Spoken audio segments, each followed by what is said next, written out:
ou ça peut être le jour d'après où une personne m'envoie un message, mais laisse tomber. Enfin, moi, il y a des messages, parfois, les gens me font non, mais merci, tu m'as sauvé la course et tout, sans toi, j'aurais jamais terminé et tout. Du coup, j'ai tendance à dire, moi, je leur réponds, non, t'aurais terminé, mais du coup, peut-être je t'ai aidé effectivement à relancer un peu, quoi. Salut à toutes et à tous, je suis extrêmement heureux de vous retrouver pour un nouveau numéro du Let's Try Podcast, le podcast 100% consacré à la pratique et à la communauté du trail running. Un épisode sous le format interview, et oui, une interview qui va durer aux alentours d'1h30 avec un personnage très sympathique, vous allez l'entendre, et je vais passer à sa présentation dans quelques instants, juste après le remerciement aux nouveaux Patreons qui nous ont rejoints ces derniers jours, et je nomme Kevin Osselet, Olivier Pélagie et Jean-Yves Malo. Je vous remercie tous les trois d'avoir rejoint la communauté des Patreons et de soutenir par la même occasion le LTP financièrement. Comme vous l'entendez, la majorité du temps il n'y a pas de publicité dans le LTP et c'est donc les soutiens participatifs qui font en sorte que il y ait un petit retour sur investissement de tout le travail qui est mis en avant. Donc merci à vous trois d'avoir rejoint cette magnifique communauté de trailers passionnés. Si comme eux vous souhaitez nous rejoindre, eh bien rendez-vous sur la plateforme patreon.com/Let's Try le podcast. Patreon, P-A-T-R-E-O-N. Et passons maintenant à la présentation de notre invité du jour.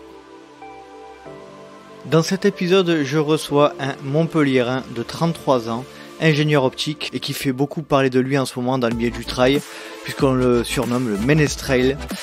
C'est un personnage assez atypique, particulier qui partage sa passion de la musique à travers le ukulélé et on peut le croiser sur quelques événements en France et ailleurs et qui pousse sa chansonnette. Donc un personnage assez atypique, vous allez l'entendre, on va essayer de comprendre un petit peu son histoire, d'où vient-il, pourquoi il a décidé de sortir ce ukulélé sur les sentiers. Et vous l'entendrez, c'est un personnage complètement atypique et tout à fait attachant. En plus, il va nous faire une petite surprise musicale et il y aura même un moment absolument cocasse que je mettrai à la toute fin de l'épisode. Allez, je ne vais pas vous faire patienter plus longtemps et je vous laisse profiter de ma conversation avec Philippe le Ménestrel. Je suis avec Philippe le Ménestrel. Salut Philippe, je te remercie énormément de nous rejoindre sur le podcast. Comment vas-tu ? Ah bah salut, ça va très très bien, écoute, et puis voilà, là je sors du boulot. Ouais. Ouais. Ton appartement est vide a priori. Oui, ouais, j'ai déménagé samedi dernier, alors du coup s'il y a un peu d'écho, non, ça va. C'est pour ça. Non, ça va. Là ça va, on a dit, tu m'as proposé gentiment de faire l'enregistrement dans les toilettes, je t'ai dit non quand même pas, et puis là t'es dans la salle de bain un petit peu en mode dîner presque parfait quoi, donc c'est cool. Ouais, merci. On aurait pu avoir le bruit de la chasse qui ponctue un peu l'interview quoi. Philippe, petite anecdote, je salue Sophie Jean, qui est la compagne d'Olivier Jean, qui t'a croisé sur le GR20 cet été, et qui a dû te parler du podcast, tu t'en souviens ? Oui, je m'en souviens très très bien. Alors, c'était quel jour ? C'était le jour où on est monté au Monte Renoso. Ouais. Donc, alors après, le nom des étapes, je ne me rappelle plus, mais ouais, c'était le jour où on est monté au Monte Renoso, et du coup, je l'ai croisé pas longtemps avant de traverser une rivière, et puis elle m'a dit ah mais excellent, le Ménestrel et tout. C'est bon, je connais quelqu'un et tout, il fait des podcasts, il veut t'interviewer et tout, et du coup ouais, c'était rigolo. Donc on salue Sophie. Et puis deuxième petite, alors c'est pas une anecdote, mais toi et moi je pense qu'on a le même sens du jeu de mots puisque Ménestrel c'est le jeu de mots entre Ménestrel et Ménestrel, et ça j'adore. Exactement. Ouais. Mais bon, par contre on prononce pas de la même manière le mot trail, t'as vu ? Oui, c'est vrai. Ouais. Mais j'ai jamais su d'ailleurs comment prononcer ce nom-là, mais bon. Non, mais en fait. Trail. Ouais. Donc on a toutes les possibilités qui s'offrent à nous. Ménestrel. Ménestrel. Ouais. Voilà. Et d'ailleurs, pour info, Ménestrel, c'est un troubadour. Parce qu'il y a pas mal de gens en fait qui savent pas forcément ça. Ouais. D'accord, bon, tu nous expliqueras un peu plus en détail tout ça, d'où ça vient, etc. Philippe, Est-ce que tu peux te présenter en quelques mots ? Je sais que c'est pas évident, mais voilà, est-ce que tu peux faire ça ? En combien de mots, du coup ? 43 ? Ah ouais, c'est chaud. Ok, alors bah moi c'est Philippe de mon nom de famille Genevaux d'ailleurs. J'ai 33 ans, l'âge du Christ. Ouais, j'ai bouffé plein de mots là déjà. Et, comment je pourrais me définir? Hmm, Mon métier c'est ingénieur optique. Ouais. Et à côté de ça, j'adore faire du sport, notamment du trail et j'adore la musique aussi. Je fais de la batterie Ouais. et aussi du ukulélé et de la guitare. C'est vrai, tu fais du Ouais. ukulélé. Tu es pas loin de chez moi. Je crois que tu résides à Montpellier, n'est-ce pas? Exactement. Ah oui, j'ai oublié de dire ça, oui, tu as tout à Ouais. fait raison. Je suis parisien de base Ouais. et montpelliérain d'adoption depuis 6 ans et demi. Justement, parisien de base, raconte-nous un petit peu l'environnement familial dans lequel tu as grandi, géographique, la place du sport dans tout ça. Voilà, fais-nous un petit tableau, dresse-nous un petit tableau de tout ça. Yes, alors il était une fois. Donc du coup, je suis né en 1989, si vous avez bien fait le calcul tout à l'heure, Mhm. avec mon âge. Et, euh, et donc, j'ai grandi en région parisienne, à Bourg-la-Reine, très exactement. C'est dans le sud de Paris, à 5-10 km de Paris. Et j'ai vécu mes 25 premières années là-bas. Mhm. Et à la base, donc quand j'étais petit, j'étais plutôt, comment on va définir ça, peut-être pas hyper actif, mais pas loin. C'est-à-dire que j'aimais bien faire plein de choses, etc. Et, euh, et en sport, j'étais plutôt sport co, parce que pour moi, c'est le lien avec les gens, c'est ça qui m'a toujours plu. Et j'étais plutôt sport co, donc quand j'étais dans la cour de récré, moi je jouais au foot avec les copains, avec Mhm. les canettes de bière, les trucs comme ça. Ah ouais, Après, j'ai fait dans la cour avec ouais, une canette de bière? ouais, mais tu sais, quand t'es petit, quand t'es en primaire, pardon, pas les canettes de bière, non, les canettes de coca plutôt. Ah, tu m'as fait peur. Ça, c'est peut-être plus tard. Ça, c'est après, ça. Non, non, C'est en fac ou à l'école d'ingé, ça. ouais, ouais, ou en Bretagne. Donc, tu jouais avec des Mais oui, canettes de bière dans la cour de récré, ok, ouais. oui. Après les avoir bu, évidemment. Et ouais, donc ouais, j'ai fait un an en club, mais ça m'a pas plu. Donc du coup, en fait, moi, c'était avec les copains que je faisais du sport.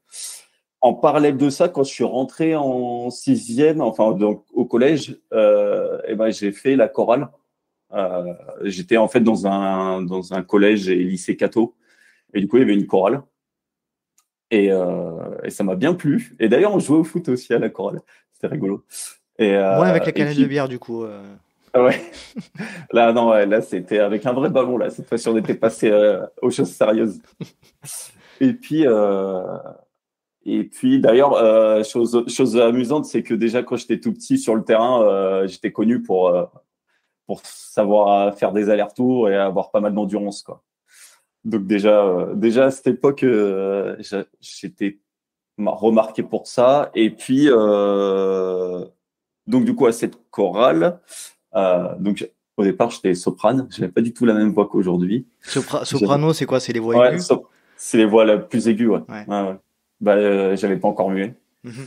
Et puis, ah ouais, petite anecdote du coup, c'est que en quatrième et troisième, j'avais été remarqué pour ma voix et j'ai fait quelques solistes, quelques solos Ah du ouais. coup.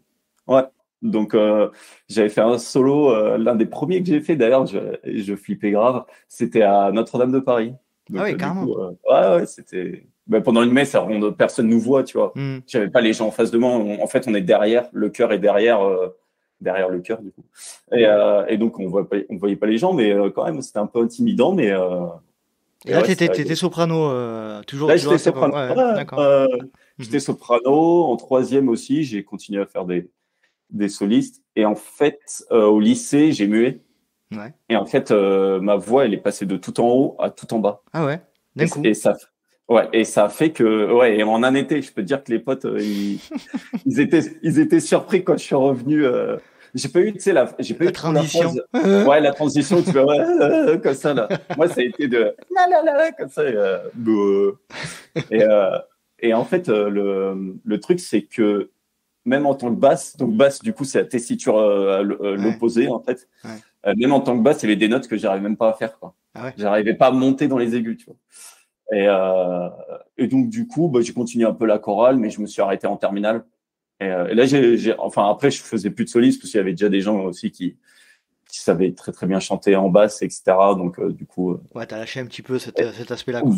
Ouais, exactement. Bah, après, moi, ça me dérangeait pas. Et j'adore chanter en chœur parce que, je sais pas, il y a tu vois, c'est toujours, ça revient toujours au fait que quand t'es en Ouais, groupe, la il y a une collectivité. harmonie. Ouais. Ouais, il y a une harmonie qui se fait et tout. C'est vraiment chouette, quoi.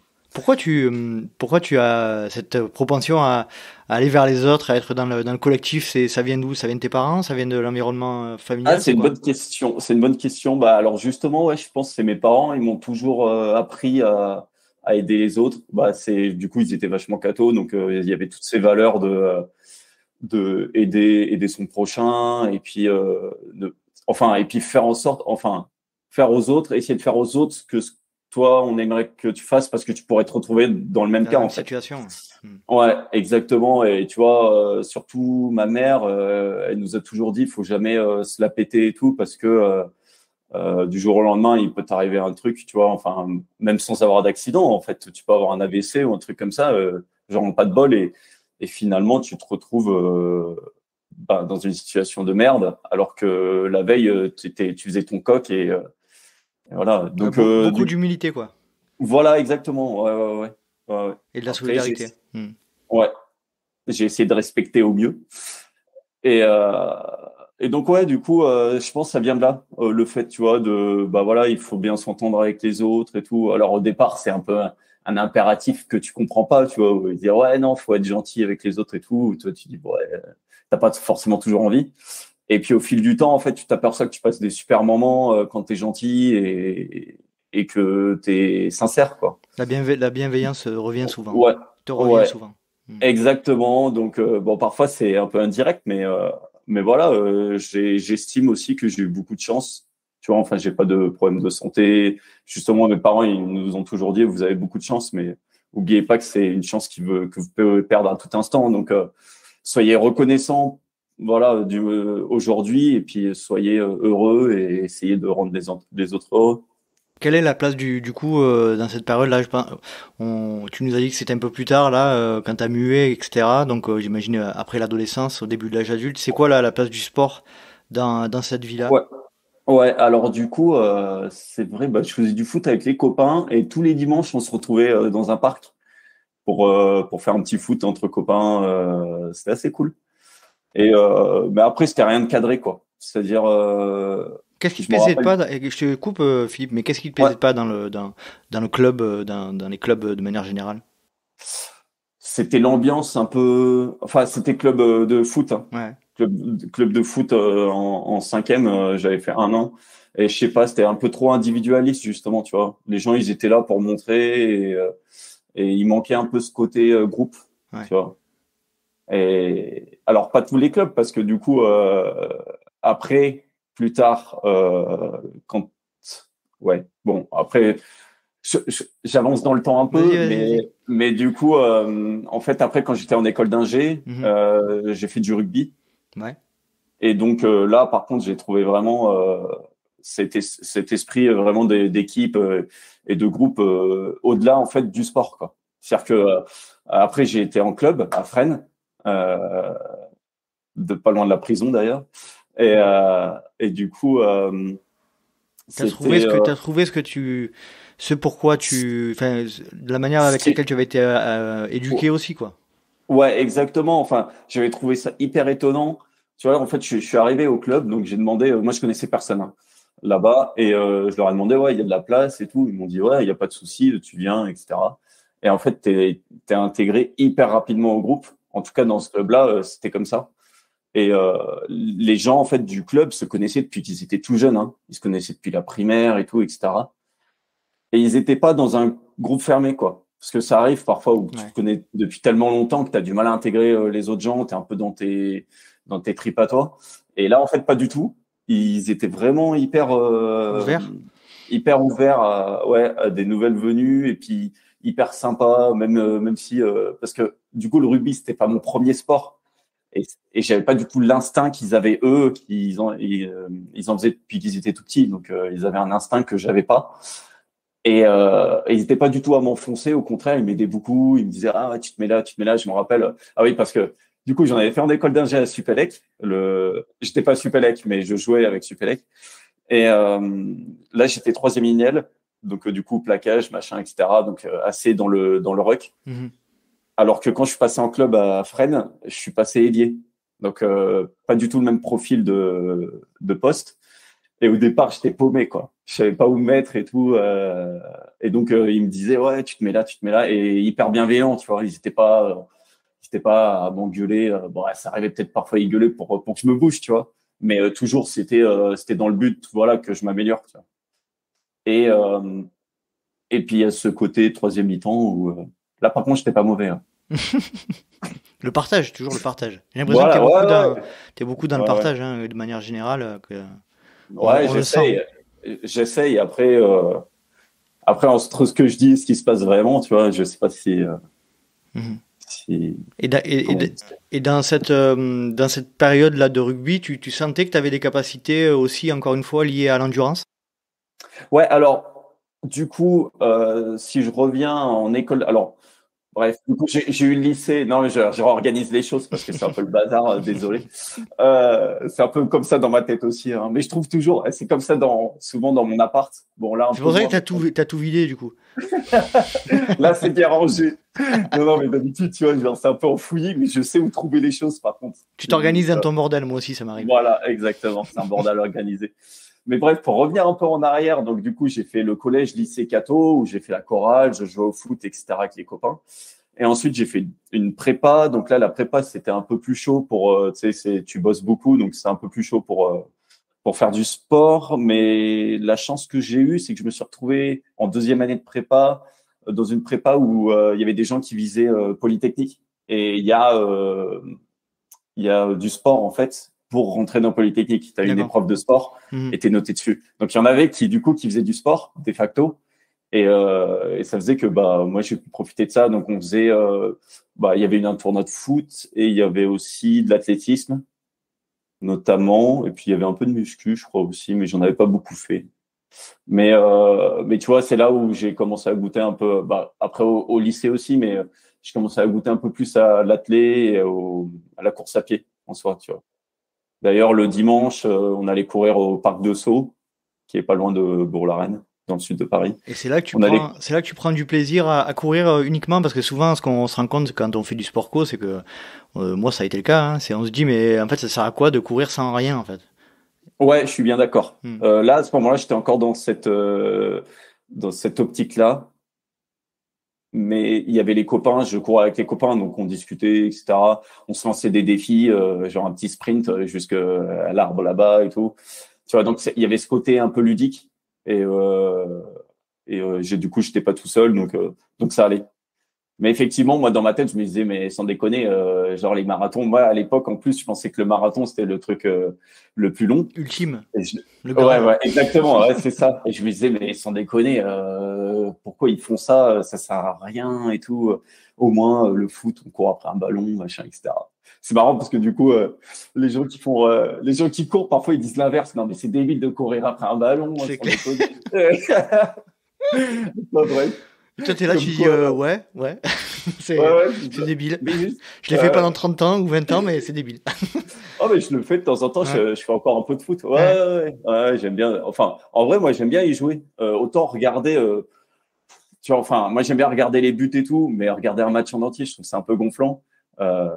Après, moi, j'aime bien quand, du coup, tu te fais une soirée avec les copains et puis du coup, tu passes un bon moment, mais regarder un match en soi, je trouve que c'est un peu gonflant. Mais par contre, j'adore. C'est justement, tu cours, mais en même temps, c'est un peu comme le rugby, c'est qu'il faut réfléchir un peu aussi. Tu te places pas n'importe comment sur le terrain et tout, et il y a ce côté-là aussi. C'est clair. Tu es fils unique? Pas du tout. Pas du tout. Alors explique-nous. Ouais, c'est vrai que j'ai pas du tout. Ouais, excuse-moi. Du coup, aucun problème. Vas-y. Donc j'ai eu la chance déjà d'avoir toujours mes deux parents qui sont encore ensemble, mariés, et j'ai 4 frères. D'accord. Donc, Ah oui. ouais. Donc, on est 5 garçons et je suis le 4e. Et en fait, c'est marrant dans la famille. Donc, tu as le premier et 3e et dernier. Ils sont de nature assez calme. Ouais. Et le Et 2e ouais, et 4e, les pères, ils sont ouais, c'est excités. ça. Ouais, exactement. Du coup, on était un peu plus. Donc, nous deux, on était un peu plus sportifs. Ouais. Alors que les 3 autres, un peu moins. Après, ils faisaient un peu, tu vois, comment ils aiment bien la rando, des trucs comme ça. Ils aiment bien marcher, mais des sports cool, tu vois. Par contre, les sports un peu plus vifs, c'était plutôt le 2e et moi, du coup. C'est fou comme dans une fratrie. Là, c'est vraiment, pour le Ouais, coup, c'est vraiment une fratrie. ouais, Comme il peut y avoir des profils hyper différents, malgré que l'éducation soit la même, quoi. C'est toujours frappant. ouais, ouais. Ouais, non, c'est clair. Après, voilà, moi, du coup, je tannais un peu mon petit frère, du coup, pour qu'il vienne jouer au foot avec moi. Parce que du coup, après, tous mes frères, petit à petit, ils sont partis, tu vois. Donc, du coup, il restait mon petit frère. Donc, du coup, je le tannais pour jouer au foot dans le jardin avec le ballon en mousse pour pas péter les Et les carreaux. canettes de bière. C'est ça. Quelle relation tu entretiens et t'entretenais avec c'est souvent délicat aussi dans les fratries, la notion de performance, la notion de qui est meilleur que qui, etc. Est-ce que tu peux nous parler un petit peu de cette notion-là, dans quel Mm. état d'esprit vous ont mis vos parents Ouais. entre vous cinq, ouais, pardon. Mm. Ouais, parce que en plus, je pense que c'est important pour ma vision aussi du trail, parce que, bah, comme je disais, c'est ma mère, elle disait, mais ça sert à rien de se la péter et de faire fanfaron, parce que la, la situation peut très bien se retourner très rapidement sans que tu en aies le contrôle. Mhm. Donc, il y avait toujours, en fait, quand on voulait se comparer, parce que quand tu es petit, forcément, tu as envie tu fais le concours avec l'autre, etc., être mieux, tu fais le crâneur, machin. Et du coup, on était toujours rappelé à l'ordre par mes parents qui disaient non, mais t'arrêtes tout de suite parce que toi, t'es pas mieux dans ça, etc. Vous avez chacun vos forces et vos faiblesses. Et puis, voilà, ça sert à rien de comparer. Faites du mieux que vous pouvez, quoi. Mhm. Tu vois. Après, ils étaient quand même assez exigeants. Enfin, en cours, tu vois. Enfin, genre en cours, fallait qu'on bosse. En fait, ils nous ont donné aussi le Le goût de l'effort? comment le goût de l'effort. Ouais, ouais, voilà, c'est ça. Enfin, le goût de l'effort et du mérite. Ouais. C'est-à-dire que si tu veux atteindre quelque chose et si tu veux atteindre tes objectifs, il faut que tu donnes du mal, quoi. Ouais. Et je sais pas pourquoi je disais ça, Non, mais voilà, le ouais. travail, Donc, ouais, par rapport à la ouais, relation que tu avais avec tes frères et le fait qu'il y ait, au ouais, niveau de la voilà. Donc, performance, vous étiez un peu tous sur le même piédestal, enfin sur le même niveau, ouais, quoi. ouais, c'est ça. Donc, du coup, il y avait pas il y avait, enfin, je trouvais, après, de mon point de vue, peut-être mes frères te diront autre chose, Hmm. mais de mon point de vue, il y avait pas trop, tu vois, de concurrence entre nous, quoi.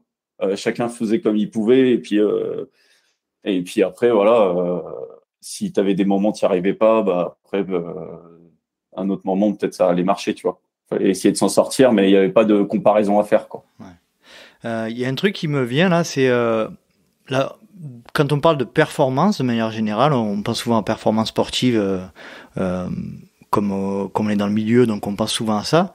Mais là, tu disais tout à l'heure que que c'était assez exigeant au niveau des cours, etc. T'as fait prépa. J'ai entendu récemment un podcast de Mathieu Stéphanie qui recevait un invité qui disait que c'était un peu quand même dans certaines prépas un peu une boucherie qu'il y avait.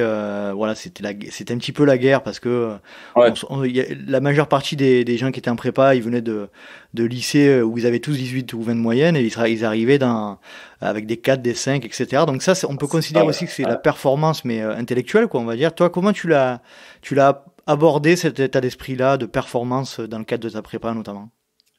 ouais. Après, bah, j'estime que j'ai eu énormément de chance parce que j'ai jamais eu trop l'impression de me retrouver dans un environnement hyper concurrentiel, tu vois. Parce que la prépa, c'est typiquement un endroit où tu peux te retrouver avec une ambiance vraiment pourrie parce que bah, après, tu as les concours. Et les concours, c'est les premiers, ils ont les places et ceux qui restent, ils ont ce qui reste.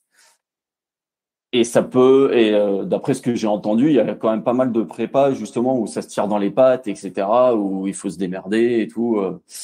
Et là où je me suis retrouvé, bah, finalement, il y avait pas mal d'entraide. Je pense que c'est les profs aussi qui a amené ça. Et pareil, en terminale, je me rappelle, alors en terminale, il n'y avait pas les concours, mais en terminale, je me rappelle que c'était la prof principale, la prof de physique-chimie, qui nous stimulait vachement, mais entre nous. C'est-à-dire qu'il disait, les meilleurs, ils vont aider ceux qui y arrivent un peu moins. Et ça faisait une cohésion d'ensemble. C'est marrant, on y retourne à chaque fois. Exactement. Enfin, je trouve que c'est hyper chouette parce que ça faisait grandir tout le monde parce que, en même temps, en vrai, moi, ça allait plutôt bien les cours. Donc, du coup, genre, surtout en physique-chimie, je sais plus combien, enfin, genre, j'avais souvent des super notes. Et au final, du coup, être obligé d'expliquer le cours aux autres, ça permettait aussi à toi, tu vois, de mettre au mental en route. Et en fait, quand tu as compris un truc, c'est pas forcément toujours évident d'expliquer à quelqu'un qui a pas compris. Parce que du coup, il faut identifier ce qu'il a pas compris, etc. Et après, il faut expliquer d'une façon avec lequel il va comprendre, tu vois. Et du coup, ça faisait que c'était à la fois positif pour la personne qui galérait parce que du coup, forcément, ça va l'aider à mieux comprendre, mais ça aide aussi la personne qui explique parce que du coup, ça lui permet de ranger ses idées un peu et de voir les choses un peu différemment, tu vois. J'ai l'impression que quand tu dis la prof nous a obligés Non, elle de nous faire a pas ça, obligés. j'ai Non, l'impression elle quand nous même a que pas obligés. si elle t'avait pas obligé, tu l'aurais fait quand même parce que Non. tu vois, j'imagine que tu es quelqu'un dans ces situations-là qui de toi-même va aller aider les autres pour les aider justement dans ce Oh. cadre-là. Ouais, j'essaye parce que aussi, je considère qu'il y a beaucoup de gens qui m'ont énormément aidé, tu vois. Mes parents en premier, tu vois. Enfin, genre pour les cours, ma mère, elle me faisait réciter les leçons, machin, elle prenait de son temps pour faire ça. Mon père, il m'aidait vachement sur les maths et tout. C'est un peu le cliché, tu sais, mais sur les maths et la physique-chimie. Et ma mère, c'est voilà sur l'histoire géo, le français. Et ils m'ont énormément aidé. Et je me dis, j'ai beaucoup reçu et encore aujourd'hui, je reçois énormément. Il y a tu vois, genre j'ai pas de bagnole. Et en fait, j'ai des gens parfois qui me proposent de me prêter leur voiture et tout. Parfois, je fais du stop, il y a des gens qui me prennent, tu vois. Enfin, je considère que du coup, on m'apporte quand même beaucoup. Alors, je trouve que c'est la moindre des choses d'essayer de rendre l'appareil. Et comme tu disais, finalement, ça revient, quoi. Tu dis, tu rends service à quelqu'un, donc il va avoir envie de rendre service à quelqu'un d'autre. Puis au bout d'un moment, ça te revient à la gueule, quoi. Donc c'est assez chouette. Enfin, voilà, après, c'est un peu ma philosophie que j'ai, et je pense qu'il me vient de mes parents, comme je te dis. Tu vois. Très bien, très bien. Au niveau professionnel, ingénieur optique, pourquoi, comment? Explique-nous un petit Ouais. peu. Du coup, on va avancer dans le temps. Après la prépa, donc du coup, je suis arrivé en école d'ingénieur. Ouais. Et en école d'ingénieur, j'ai fait une école qui s'appelle Institut d'optique, Graduate School, aussi Supoptique. Enfin, c'est le nom commun, c'est Supoptique. Mhm. C'est à Palaiseau, c'est sur le plateau de Saclay, à côté de Polytechnique. Je sais pas si. Non, Moi, ça ça me te dit parle pas, rien. mais oui, Polytechnique, tout le monde connaît. Peut-être. Ouais, Mais c'est au-dessus géographiquement, d'Orsay. Ouais, ok. Mhm. C'est dans le sud de Paris. D'accord. Je sais pas, ça doit être 20-30 kilomètres, je pense, de Paris, sud. Et, euh, et en fait, comme son nom l'indique, c'est une école spécialisée en optique. Contrairement à Supélec, qui n'est pas spécialisé en électricité. Au début, peut-être, mais maintenant, c'est devenu une école généraliste, Supélec. Alors que là, Supoptique, c'est vraiment optique, quoi. Pourquoi j'ai choisi? Alors, du coup, j'ai passé les concours.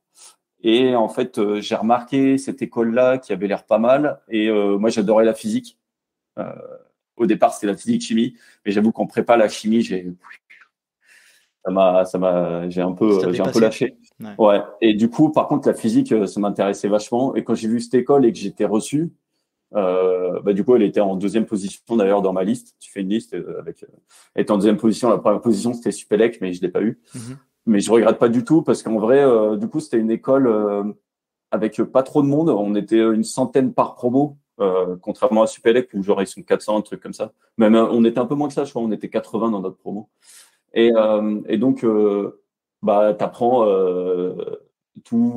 beaucoup de choses dans l'optique. Alors, du coup, l'optique, c'est souvent on me dit ouais, c'est les lunettes, machin, c'est les yeux. Alors, ça fait partie de l'optique évidemment, mais en fait, l'optique c'est plus large, c'est la lumière en fait. L'astronomie aussi, là, c'est Ouais, par voilà, exemple. exactement. Mhm. Il y a des gens d'ailleurs qui font l'école, l'Institut d'optique, parce que parce que du coup, derrière, tu peux faire de l'astronomie à fond, quoi. Et donc, il y en a qui font spécialement ça parce qu'ils veulent faire de l'astronomie derrière. Et toi, tu fais Et quoi? donc, Ton ouais, domaine, c'est quoi aujourd'hui? alors du coup, en fait, tu peux faire plein de choses. Donc, j'ai fait une thèse ensuite sur les télécommunications optiques, donc sur les fibres optiques, envoyer du débit à fond. Ensuite, je suis descendu à Montpellier et j'étais pris à Auriba Médical, qui font des automates pour analyser le sang. Et en fait, on envoie de la lumière sur les cellules sanguines. Et comme elles ont des formes différentes, des tailles différentes, etc., et ben elles réagissent différemment devant la lumière, ce qui fait que nous on détecte ces signaux lumineux et on peut compter les globules blancs et les différencier. Ah ouais. Dire ça c'est tel type de globule blanc et tout. D'accord. Donc c'est hyper large. L'optique c'est vraiment génial. Et depuis un mois j'ai changé de boulot. Ah. Et ouais, j'ai changé d'appart, j'ai changé de boulot. T'as tout fait en même temps, quoi. Non, j'ai pas changé de copine. Ah, ça c'est bien. Là, je suis pas prêt de changer, j'espère. Et du coup, ça fait un mois que je suis dans une startup qui s'appelle Accu Surgical, et ils font des robots pour l'aide à la chirurgie rétinienne. Ah ouais. Donc en gros, moi je connaissais pas du tout. Hein, c'est vraiment génial. C'est en gros, t'as une anesthésie locale ou générale, mais parfois c'est local. Et en fait, ils te font dilater la pupille et ils te mettent ce qu'ils appellent des trocars sur l'œil. C'est des portes d'entrée. Et en fait, il faut rentrer des outils dans l'œil, une petite pince et tout, etc., des petits ciseaux et tout, en fonction de l'opération que tu as à faire. Et ils peuvent réparer entre guillemets certains défauts du fond de l'œil. Je sais pas, ça peut être décollement de rétine ou la dégénérescence maculaire liée à l'âge. DLNA. La DMLA. DMLA, exact. Ouais. D'accord. Ah ouais, super intéressant. Et donc, du coup, c'est super intéressant. Et en fait, moi, j'étais embauché pour faire le système d'imagerie et visualisation. D'accord. Donc, en gros, là, aujourd'hui, le robot, ils l'ont bien développé. Et puis, et là, le but, là, ils vont justement le tester sur des vrais humains. Parce que pour l'instant, ça n'a pas été encore testé sur des vrais humains, mais ça arrive. Mais par contre, ils n'ont pas de système vraiment d'imagerie. Ils sont obligés d'utiliser des microscopes existants. Et ils n'ont pas la main dessus. Donc, ils voudraient bien avoir un truc comme ça. Donc, du coup, j'ai été embauché pour ça et c'est hyper intéressant. Mais par contre, tu vois, c'est hyper stimulant, etc. Surtout que c'est une start-up. Alors, ça bouge. C'est ambiance. Et puis, ils sont super sympas. Il y a de l'entraide et tout. C'est super cool. Mais en même temps, donc, on y revient. Mais en même temps, ça fait un peu peur parce que du coup, c'est un gros truc, quoi. Et ouais. Il y a beaucoup de choses à faire, etc. C'est à Montpellier. Ouais. Les deux étaient à Montpellier, là, du coup. Mais en fait, j'ai été appelé, on m'a dit, est-ce que ça vous intéresse, machin. Et une des conditions, c'est justement de rester à Montpellier. Montpellier, j'y suis allé, juste petit aparté, là, j'y suis allé la semaine dernière avec Virginie. C'est juste magnifique comme ville. Hein. Ouais, c'est chouette, ouais. C'est chouette. Hein. Moi, j'ai bien aimé, ouais. En vrai, la première fois que je suis venu, c'était pour l'entretien d'embauche. Et je suis sorti de la gare et j'ai vu les trams et tout. Je fais, tu vois, genre moi, je venais de Paris et tout. Normalement, il y a des avenues à la sortie des gares. Et puis, en fait, l'Écusson, là, c'est le centre. C'est vraiment super chouette. Il y a des petites rues et tout. Il y a les églises, etc. Il y a la cathédrale Saint-Pierre. Parc du Pérou, franchement, c'est vraiment très chou. Ouais. Et puis, il y a de quoi faire comme sortie, tu vois, dans le sens où tu as quand même des sorties culturelles, tu as des musées, tu as des salles de spectacle, etc. Même si par rapport à Paris, par rapport à Paris, c'est pas comparable, mais il y a de quoi faire. Et puis même pour les bars et tout, tu as vraiment des choses très différentes. Et ce qui est de l'avantage de Paris, c'est que tu peux aller justement d'un bar à l'autre assez facilement à pied, quoi. T'es pas obligé de prendre le métro, les trucs comme ça, quoi. De Montpellier, tu veux dire? Ouais. Oui, c'est ça. Non, mais à Montpellier, il n'y a pas de métro, mais à Paris, parfois, t'es obligé de prendre le métro pour changer de bar, etc. Alors que là, facilement, tu peux passer de l'un à l'autre à pied, quoi. C'est clair. Très bien, Philippe, merci pour ce tableau assez précis. Merci. Vu que le LTP, c'est un podcast de... décidément, je me suis trompé dans la prononciation de podcast. Ça faisait longtemps que ça m'était pas arrivé. C'est un podcast de trail, donc on va parler trail. Yes. Raconte-nous ta rencontre avec le trail running ou le trail running, comme tu c'était à l'Institut d'optique, justement, à Supoptique, où j'ai un copain avec qui je m'entendais hyper bien. Genre, c'était vraiment, on se mettait souvent ensemble et tout, on faisait des soirées ensemble, etc. Et lui, il était en alternance au CEA à Bordeaux et il avait un collègue qui faisait de l'ultra trail. Et du coup, il m'en parle un peu. Il me dit, ouais, et tout, toi, t'aimes bien les randos. Ah ouais, parce que j'aimais bien les randos quand même à l'époque aussi, quand même. Et la nature et tout, déjà, ça. Oui, j'ai fait les scouts. Ouais, j'ai pas tout dit, mais Ah, mais j'ai fait les scouts. vas-y, ça m'intéresse. Ça m'intéresse. Ouais, Alors, juste, on fait un petit break. ouais, Scout, vas-y, raconte-nous. une petite parenthèse scout. On revient en arrière. En fait, j'ai fait que les louveteaux, hein, donc j'ai fait 3 ou 4 années, mais quand même, tu vois, ça m'a assez forgé sur la nature et puis sur tu vois, encore l'entraide. Tu vois, dans les scouts, tu as vraiment cette partie-là qui est très développée. Ouais. Et puis, la débrouillardise, tu vois. Genre, moi, j'adorais justement quand on partait en rando et puis qu'on faisait des jeux un peu d'orientation, des choses comme ça, tu vois. Et donc, je pense que c'est là où, tu vois, enfin, j'ai pas mal acquis d'amour de la nature, tu vois, sur ce point de vue.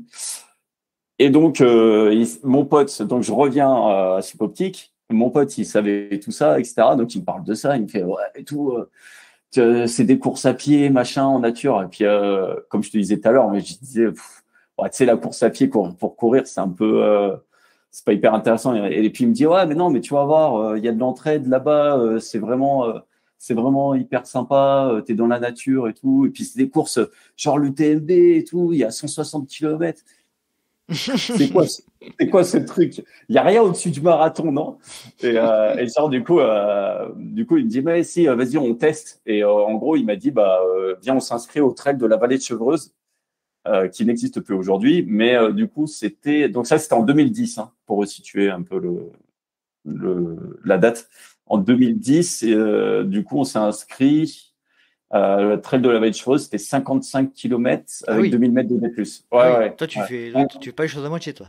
Ouais. Après, j'avais un bon fond, tu vois. Ouais. Enfin, j'avais déjà, je faisais du foot, du rugby. Ils savaient que j'étais déjà pas mal sportif.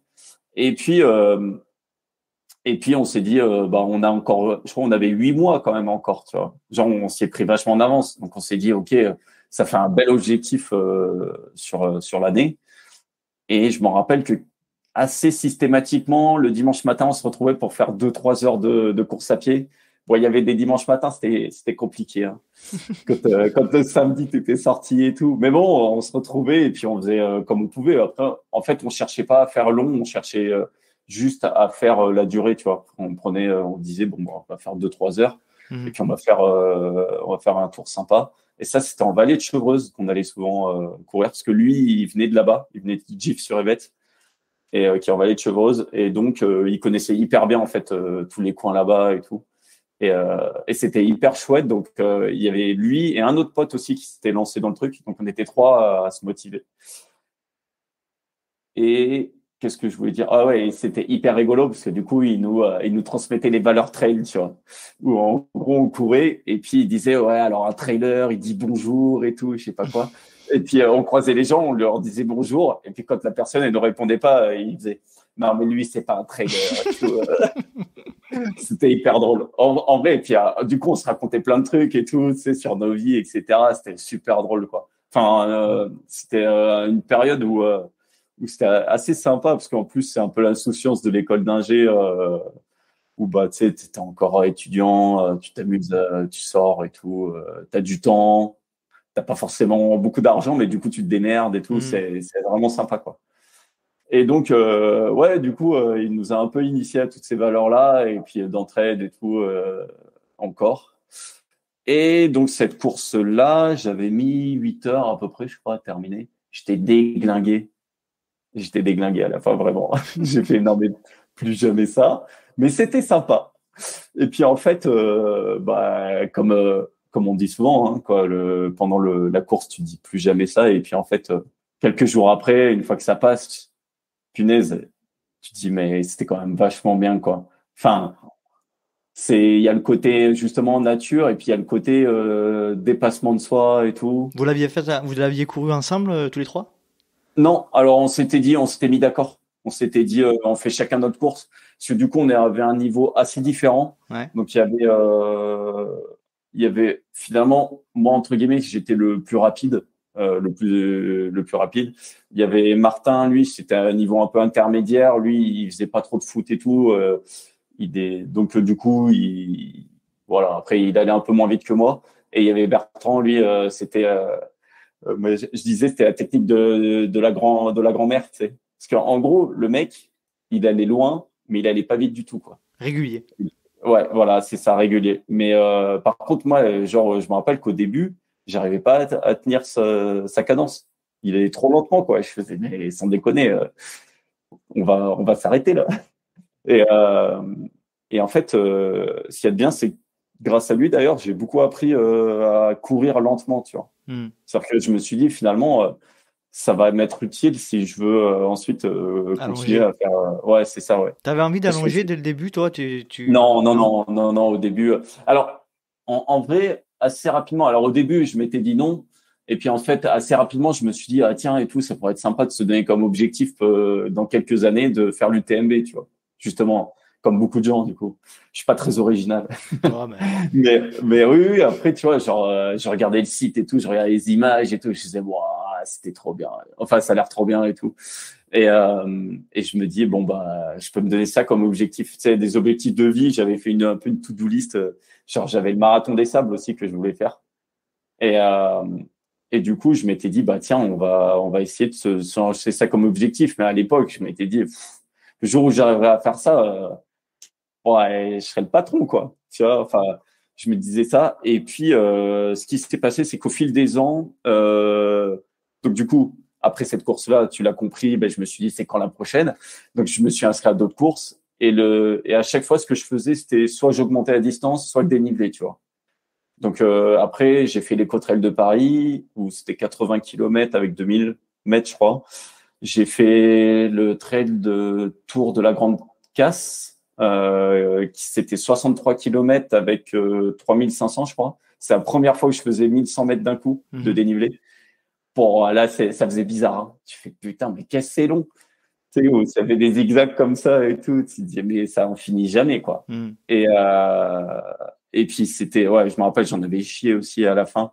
C'était là où tu disais, ouais, en fait, il y avait un mec qui était là, qui avait terminé l'UTMB plusieurs fois et qui m'avait dit, non, mais dans les descentes, tout le monde va trop vite, quoi. Genre, t'arrives à la prochaine montée, t'as même pas récupéré, t'es déjà mort. Et du coup, tu vois, enfin, dans ma tête, ça m'est resté parce que moi, j'étais jeune, je me disais, ouais, c'est bon, je vais continuer, machin et tout. Et puis à la fin, j'étais tellement mort, je me disais, j'aurais dû l'écouter sans déconner. Et du coup, ça m'est resté, en vrai. Dans ma tête, à chaque fois, je me disais, OK, les descentes, vas-y, mollo, quoi. Et puis ouais, bah, du coup, je prenais des infos à droite à gauche pour m'améliorer et puis même je partageais des bons moments, quoi. Tu sais, enfin, tu connais ça, quoi. C'est genre bah dans les montées qui durent longtemps, bah tu commences à raconter ta vie, ouais, tu viens d'où, machin, etc.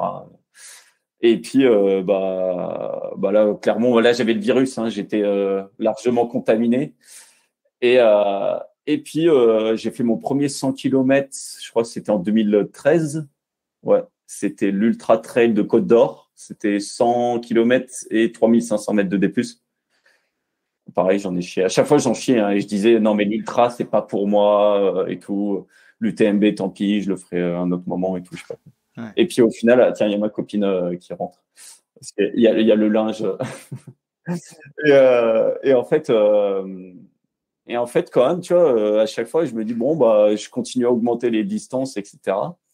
Et puis, je me dis, bon, bah, pourquoi pas? Allez, je vais essayer quand même.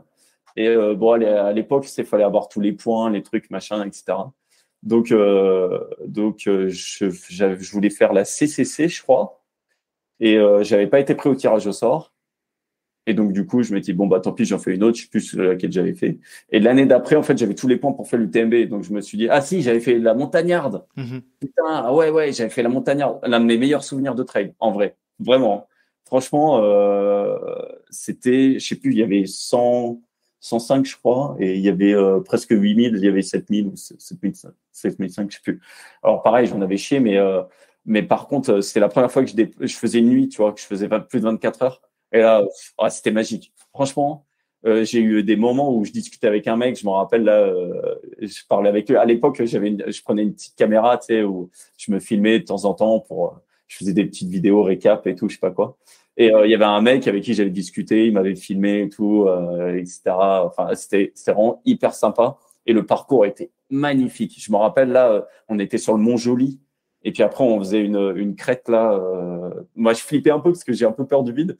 Et je flippais un peu, il y avait un peu de vent. Pourtant, c'était pas dangereux, mais bon, voilà. Après, de toute façon, c'est souvent Mhm. pas Donc, contrôlable. on comprend bien que c'est beaucoup dans ce que tu décris, c'est beaucoup dans le partage, encore une fois. Ouais, ouais, ouais. Mais malgré tout, on sent Et il y a aussi aussi. le Vas-y, vas-y. dépassement de soi, ouais. Ouais. Dépassement de soi aussi, ouais. C'est en gros, là, je me rappelle la nuit, putain, enfin, à un moment, j'étais tout seul dans la nuit et tout. Et il y avait 12 kilomètres à faire, je me rappelle, entre les deux ravitaux, mais c'était interminable. Il y avait des petites plaques de neige et tout, et je glissais dessus, je tombais, je pestais, je faisais, mais putain, et tout, je sais pas quoi. Et j'arrive au ravito, alors je me rappelle plus du nom du ravito. Et là, il y avait une mamie qui était là, qui avait fait sa soupe, une soupe maison et tout. Mais là, je me dis, mais j'adore ce sport, quoi. Enfin, je me dis, c'est extraordinaire d'être là et tout. Et le lever de soleil, après, c'était extraordinaire. Les montagnes et tout. Non, mais j'ai encore les images dans la tête, alors que c'était il y a longtemps, c'était en 2013, ouais. Ton plus beau moment, quoi. Ton plus beau moment de trail Ah, jusqu'à présent. ouais, ouais, l'un des plus beaux. Je sais pas si c'est le plus beau. Après, c'est difficile de comparer en vrai. Ouais. C'est comme C'est on me demande différent. aussi parfois, ouais, est-ce que c'est le trail le plus dur que tu as fait? Ouais, franchement, j'en sais rien, quoi.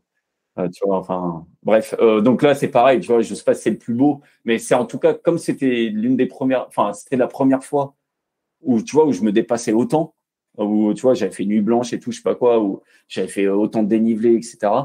Bah, du coup, c'est un peu spécial, quoi. Tu vis tout les choses à fond, quoi. Donc, quand t'es pas bien, t'es vraiment pas bien, et puis quand t'es hyper bien, t'as l'impression que c'est extraordinaire, quoi. À cette époque-là, quand tu faisais quand t'as fait la montagnarde et autres, dans cette période-là où tu découvres l'ultra et tout, t'en faisais combien par an à peu près les ultras? Je C'était pense que calculé, c'était comment? j'en faisais un ou deux à tout péter. Ouais, je me disais pas plus parce que sinon, déjà à l'époque, on me disait que dans 10 ans, j'aurais plus de genoux. Donc du coup, je me disais ouais, bah du coup, je vais pas aller trop fort non plus, tout en sachant que peut-être j'aurais mal aux genoux, mais je disais bon bah écoute, moi j'en profite pour l'instant tant que je peux. Et puis parce qu'on sait pas ce que l'avenir nous réserve. Et puis, écoute, si j'ai les genoux pétés, je ferai autre chose. Hein. Et comment Je tu te fais, préparais sur ces 1 à 2 ultras par an? Tu avais une approche un peu d'ingénieur ou non, t'étais plutôt au feeling? alors pas du tout. Et d'ailleurs, c'est encore le cas aujourd'hui. C'est vraiment, bah, j'y vais un peu quand j'ai envie, mais après j'aime bien courir. Alors Ouais. maintenant j'aime bien courir. Donc du coup, tu vois, enfin, allez, c'est vrai que parfois faut un peu se donner le coup de pied au cul, mais c'est pas calculé. C'est-à-dire que je me dis, ah, ça fait longtemps que j'ai pas fait de sortie longue ou je sais pas quoi, tu vois. Je dis bon bah je vais me caler là. Et puis je me dis bon bah c'est le meilleur moment parce que dans 3 semaines il y a la course. Tu vois, donc je calcule vite fait, mais c'est pas genre écrit sur un papier et que je fais bon bah telle semaine je vais faire tel truc, tel truc. C'est bon bah du fractionné.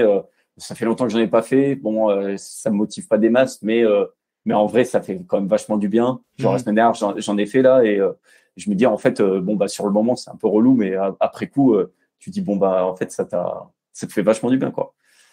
Et donc, ouais, c'est pas hyper structuré, mais quand même, bon, après, je regardais sur Internet, tu sais, tous les plans d'entraînement, histoire de m'inspirer. Mais je me disais pas, bon, allez, il faut absolument que je fasse 2 entraînements. S'il y a une semaine où ça me saoulait, bon, bah, tant pis, quoi. Encore aujourd'hui, mais bon, aujourd'hui, c'est un peu différent. Mhm. Ouais, aujourd'hui, d'après ce que je vois dans tes résultats de course, tu cours beaucoup, j'ai l'impression. Hein. T'as fait, en Ouais, 2022, tu as dû faire 1, 2, ouais, 3, 4, 5, 6 ultras, je crois, considéré un comme truc comme ultra, ça. un truc Ouais, comme ça. ouais, ouais. Ouais, j'enchaîne, ouais. Tu enchaînes, pour quelle raison tu enchaînes à ce point? C'est vraiment, comment tu le Ah, perçois ça aujourd'hui? ouais, après, en vrai, c'est pareil, c'est sans trop calculer, quoi. C'est, en fait, entre les courses que je veux faire, les courses où on m'invite et les courses où il y a des potes qui me disent, ouais, tout bien, on va faire cette course. Et bah, du coup, ça en fait beaucoup. Et ça remplit vite l'agenda et souvent, je sais pas dire non. Donc, Tu du étais coup, je par dis chez nous, là, récemment, à Pichoris, n'est-ce pas? Sur le 80 km de exactement, Pichoris. On salue exactement. Eric Ouais. Razzoli s'il nous écoute. Yes, ouais, ouais, ouais. Hyper sympa comme trail d'ailleurs. Je sais pas si tu l'as déjà fait. Non. Non, je connais bien le Non. coin parce que c'est sur la commune d'Allo qui est pas très loin de chez moi. Mais Ok. j'ai jamais fait ce trail-là. Apparemment, t'as fait le 80, apparemment c'était bien. C'était beaucoup de Ouais, nuits, ouais. par contre. Ouais, c'était beaucoup de nuit, mais du coup, tu as une atmosphère qui est vachement particulière parce que t'as Marseille, t'as les lumières de Marseille que tu vois un peu plus bas et tout. Non, vraiment très chouette. Enfin, moi, ça fait 5 fois, je crois que je le fais. J'ai fait 2 fois le 32, je fais une fois le 17, une fois l'ultra et enfin le 105 et là le 80 là. Le 105, il est pas tous les ans. Et c'était en duo que je l'avais fait. Du coup, sur cet aspect d'enchaînement des ultras, Ouais, ouais, tu dis c'est un peu naturel, c'est un peu aussi au gré des envies et des invitations, etc., quoi.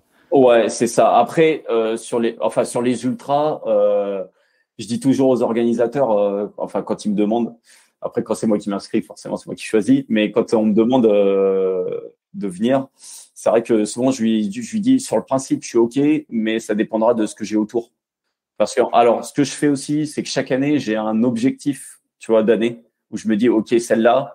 C'est-à-dire que je vais faire attention à ce que je mets avant, ce que je mets après, tu vois. Ouais. Enfin, ce que je mets après. Non, ce que je mets après, je m'en fous en fait.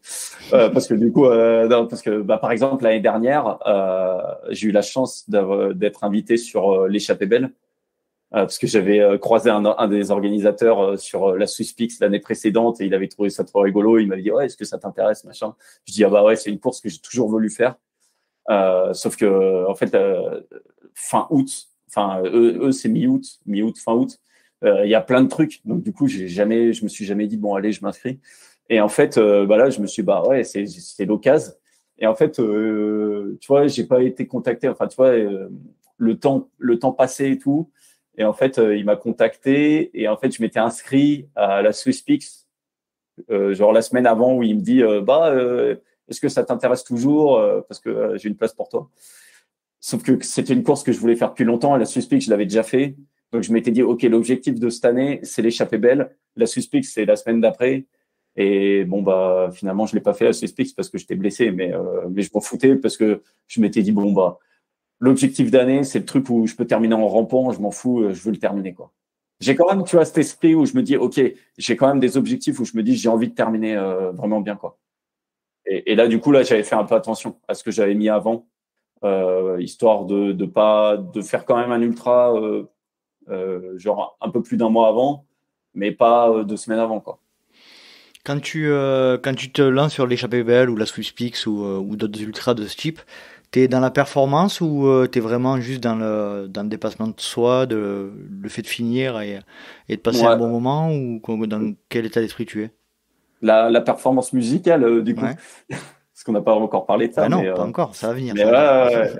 mais alors à l'époque, je t'avoue, tu sais, c'est chaud de se replacer comment j'étais avant. Mais à l'époque, j'avais quand même, tu vois, un objectif. Alors, j'avais pas l'impression que j'avais vraiment d'objectif tu vois, précis à me dire ah, et tout, je veux absolument faire ça, etc. À regarder tout, les 10 kilomètres, est-ce que je suis dans les temps et tout. Mais je me disais ouais, ce serait cool de faire tant de temps. Et puis bon bah après, je regardais l'heure, et puis je me disais bon bah est-ce que ça va le faire ou pas. Aujourd'hui, c'est un peu dans le même style, je pense, mais en moins, beaucoup moins accentué quoi. Là aujourd'hui. C'est genre ouais quand on me demande bah ma copine parfois elle me demande du coup tu vas mettre combien de temps là parce qu'elle elle veut savoir à peu près parce que parfois elle m'accompagne pas tout du long mais parfois elle m'accompagne pour les derniers kilomètres c'est elle remonte en marchant et puis elle fait les derniers kilomètres avec moi quand je suis cassé en 1000 morceaux et euh, et du coup elle veut savoir à peu près l'heure où je vais arriver et sauf que le problème c'est que souvent je lui dis bah écoute je sais pas trop alors je regarde les temps que j'ai fait soit les éditions précédentes ou sur une course un peu similaire et tout, même si souvent ça veut pas dire grand-chose parce que le terrain dépend vachement, enfin ça dépend vachement du Ouais, terrain carrément. et pas forcément du dénivelé et de la distance. Et et donc ouais, donc en fait dans ma tête je me dis bon ce serait bien que je fasse moins que ça, mais en fait pendant toute la course souvent j'ai aucune idée de combien de temps là où j'en suis et tout etc. Je suis vraiment au feeling quoi.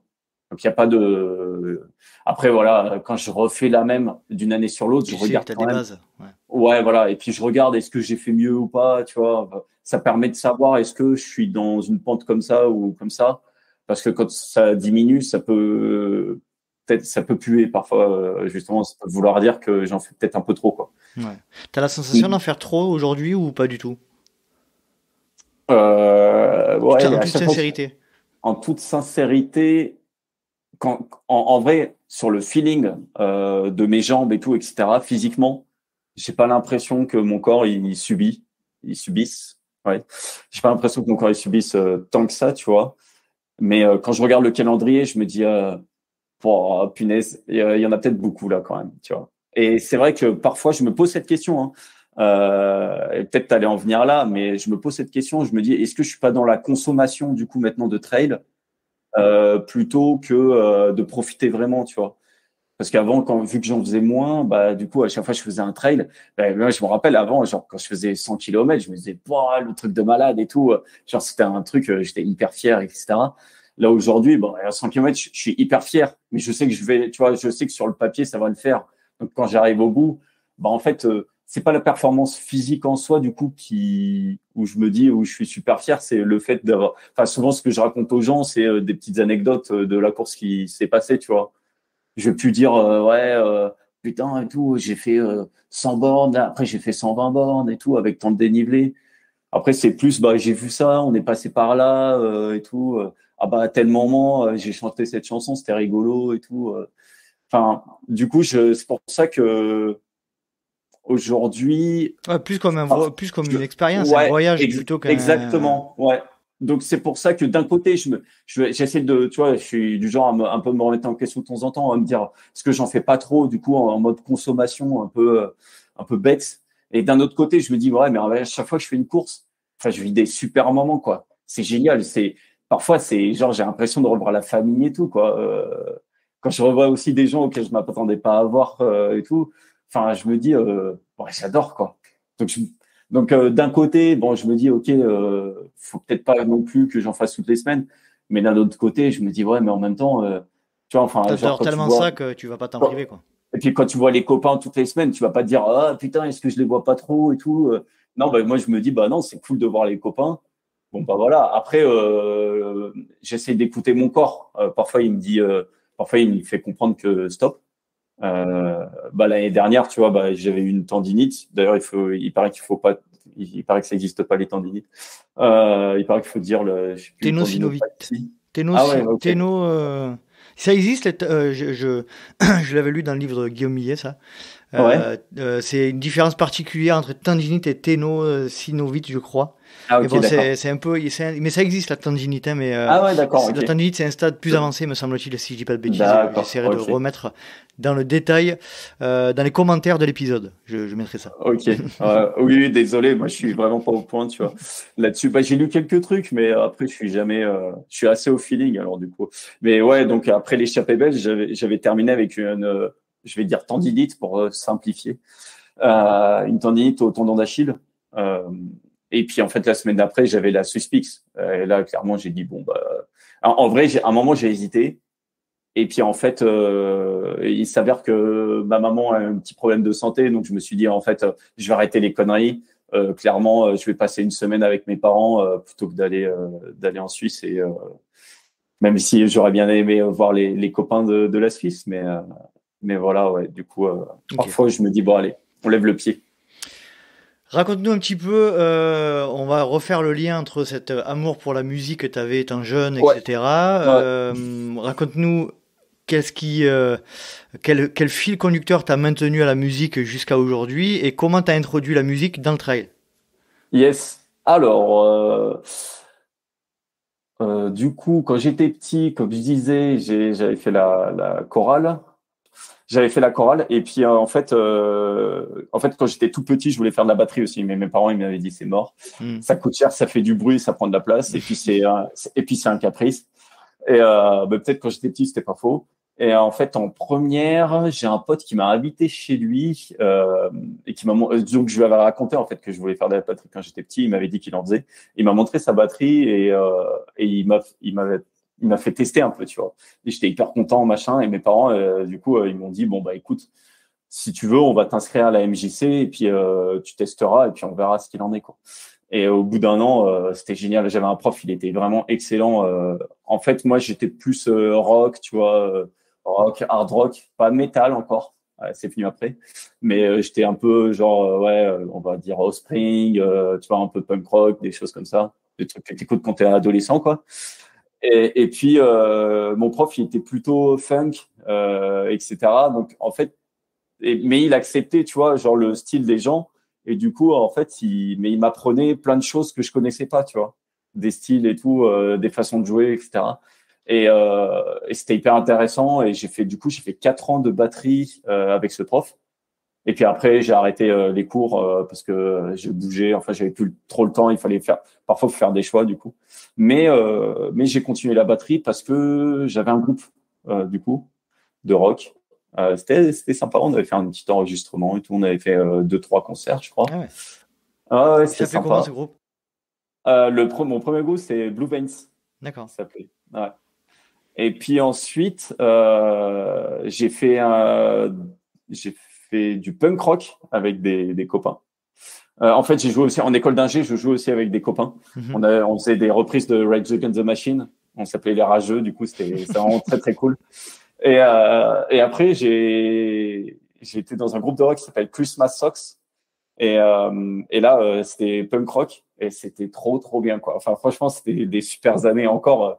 Je me dis, ouais, tu te dis, ouais, j'ai même retourné dans ces années où pareil, on délirait bien, quoi. On avait enregistré, alors, moi, j'avais fait 2 enregistrements d'albums. Et en fait, c'était des Bretons, ces gens-là. Et je les connaissais par un mec justement, de l'école d'ingé. Et en fait, c'était des Bretons. Donc, on était allé faire l'enregistrement à Saint-Malo. Et le matin, du coup, attends, ça se passait comment? Ouais, le matin, on était libre. Donc, on allait à la plage et tout. Et l'après-midi, on faisait enregistrement et tout. Et le soir, c'était barbecue, apéro, etc. C'était trop bien.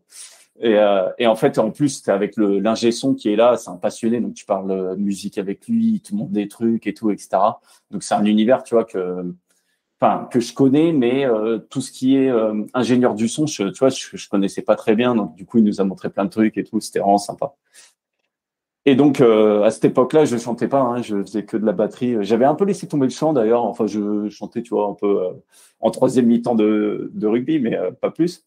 Et et puis ensuite, je suis descendu à Montpellier, donc puis même on s'est un peu dispatché à droite à gauche, donc on a arrêté le groupe. Euh, et puis à Montpellier, j'ai retrouvé des copains d'école d'ingé qui avaient continué la musique aussi. Et du coup, ils cherchaient quelqu'un pour faire la batterie. Et je leur ai dit bah ouais, carrément partant.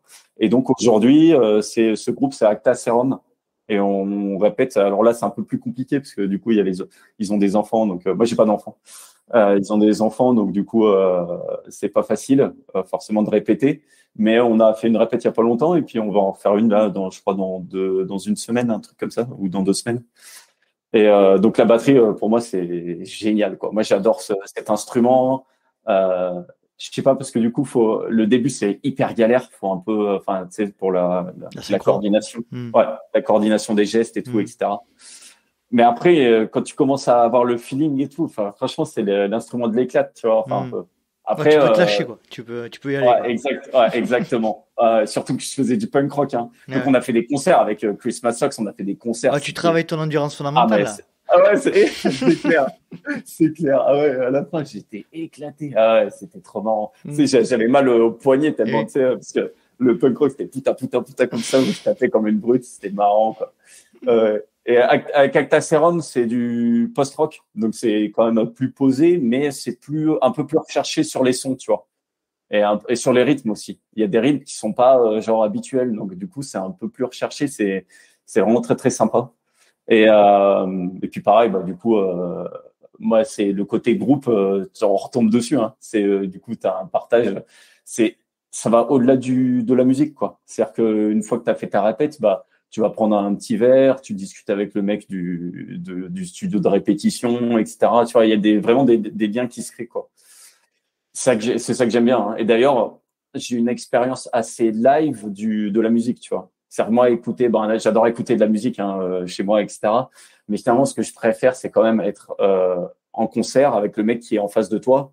Pour moi, c'est vraiment, tu sais, c'est le même mot musique, mais en vrai, en français, on devrait utiliser 2 mots différents, tu vois. Quand tu fais de la musique en live et quand tu fais de la musique studio, pour moi, c'est pas du tout pareil. T'as pas la même interaction, tu vois.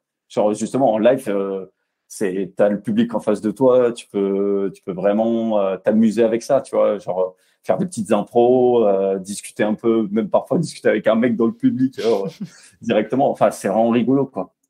Et donc du coup, ouais, la musique, moi j'aime bien ce côté justement un peu, ça crée des liens, mais par des vibrations, tu vois. Du coup, c'est un peu international. C'est que du coup, avec des gens, même, bah tu vois, j'ai fait le marathon des sables en 2017, je crois. Et, euh, et du coup, il y avait Mohamed El Morabiti qui gagne tout le temps. Du coup, c'était trop marrant parce que du coup, je jouais du ukulélé et puis il était là, on chantait et tout ensemble, etc. Tu vois, enfin, ça crée des liens, même si, bon, après, on parle français tous les deux, mais tu vois, même avec des gens qui parlaient pas français, je m'en rappelle, ça crée direct Ouais. une belle atmosphère, quoi. Et à quel moment j'ai cru avoir Ouais, lu que au départ, tu songeais à l'harmonica. En fait, tu t'es dit, ouais, l'harmonica, ça va être ouais, compliqué. ouais, Et parce à qu'en quel moment tu passes au ukulélé? Ouais, parce qu'en fait, du coup, je faisais de la batterie, mais en fait, ce qui est arrivé, c'est que bon, la batterie, c'est sympa, mais ça manque de mélodie un peu. Et donc, du coup, je me suis dit, ah, tiens, je vais faire un peu de guitare, parce que mon frère, j'avais un frère qui faisait de la guitare, et du coup, il m'avait appris un peu quelques trucs. Et du coup, je me suis dit, bah allez, je vais reprendre la guitare, et puis voilà quoi. Puis bon, c'est bien pour draguer aussi, tu vois. Donc, dans un sens, je me suis dit, bon allez, d'une pierre deux coups. Et et donc, du coup, j'ai appris la guitare. Et en fait, ce qui s'est passé en parallèle, c'est que je faisais des trails et tout. Et un jour, je me suis dit, ce qui serait cool. Ah ouais, je reviens sur la montagnarde. Je me rappelle de ce moment-là. Sur la montagnarde, à un moment, j'étais pas bien et tout. Enfin, j'étais tout seul. Et souvent, quand on est tout seul, qu'on est vraiment pas bien d'ailleurs. Et, euh, et en fait, je me suis mis à chanter tout seul, tu vois. A cappella, je me suis dit, allez, vas-y, je me chante une chanson. Au moins, ça fera passer le temps. Et en vrai, ça m'a fait tellement du bien et tout. Et en fait, j'avais toujours ce truc-là à me dire, punaise, ce serait chouette en fait d'avoir un instrument qui m'accompagne pour que je puisse chanter un peu, tu vois, pour me donner du courage. Et au départ, je me suis dit, bah l'harmonica, l'avantage c'est que c'est petit et tout, sauf qu'en fait, tu peux pas chanter en même temps. Et donc, je me suis dit, bon, il faut trouver un autre truc. Et puis, c'était l'époque où, tu sais, tu avais la mode un peu du ukulélé, parce que il y en avait un qui était passé à la Nouvelle Star. Merde, comment il Julien s'appelle déjà? Doré. Ouais, merci, Julien Doré. D'ailleurs, je connais toujours pas de chanson de lui. Il faudrait que j'en apprenne, histoire de rigoler un peu. Ouais, du coup, il y avait Julien Doré. Donc, ça avait un peu démocratisé cet instrument. Il y avait Ease aussi, tu sais, qui faisait Mhm. Somewhere Over the Rainbow. Mhm. Et donc du coup, je m'étais dit, tiens, le ukulélé, comme je sais faire de la guitare, a priori, ça va pas me prendre trop de temps pour l'apprendre. Et en même temps, c'est léger, ça prend pas trop de place et tout. La Et du coup, principale différence, vu que moi je suis guitariste un petit peu par moment aussi, c'est que le ouais, ukulélé c'est 4 cordes et la guitare il y en a 5. ouais, exactement. Mhm. Quatre cordes et c'est pas cordé pareil, hein, C'est du ça. tout. C'est C'est ça. pas genre comme la basse où tu as les quatre cordes de la guitare. Mhm. Là, c'est vraiment quatre cordes, c'est sol, do, mi, la, ouais. Mhm. Et du coup, j'en ai acheté un sur le Bon Coin. Je sais plus, je crois que j'avais acheté 40 balles, tu sais. Et en fait, la première fois que je l'ai emmené sur une course, c'était avec des amis, c'était sur mince, comment il s'appelle déjà? Le Trail des Aiguilles Rouges. Ouais. Et Le tard. comment? Le tard. Exactement. Et donc, sur le Trail des Aiguilles Rouges, attends, ça devait être, putain, je me perds dans les dates, c'est un truc de ouf. Je crois que c'était en 2016, du coup, ça devait être fin 2016. Parce que c'est vraiment en 2017, je crois que j'ai commencé à le prendre. Et en fait, à la base, c'était je m'étais dit, tiens, je le prendrai là. Et puis, je savais, en fait, mes amis étaient beaucoup moins entraînés que moi. Et donc, du coup, je savais que moi, j'allais être à l'aise. Je me suis dit, tiens, pour les encourager, je vais prendre la guitare et puis je vais chanter un peu. Le Et puis, à ukulélé. l'époque, ouais. Et puis, je jouais du ukulélé. Du coup, j'avais appris 3 chansons, je crois. Donc, ça se répétait. J'avais Champs-Élysées, Feliz Navidad et, ah oui, j'avais appris, mince, Scooby-Doo. Parce Ah que du bon? coup, on s'était déguisé en Scooby-Doo, ouais. Ah ouais? C'est vrai. Quoi neuf Scooby-Doo, nous on te suit partout, on va résoudre ce mystère. Et du coup, je chantais ça et tout, c'était rigolo. Et en fait, il y a eu un mec vers la fin d'ailleurs, il m'a dit ouais, tu me fais une petite chanson pour m'encourager et tout. Et du coup, je lui ai fait une chanson et il m'a remercié et tout. Enfin, à la base, du coup, je m'étais dit je vais le prendre que pour cette course. Au final, les gens, ils ont bien aimé. Moi, j'ai trouvé ça rigolo. Je me suis dit bah tiens, je le prendrai de temps en temps, quoi.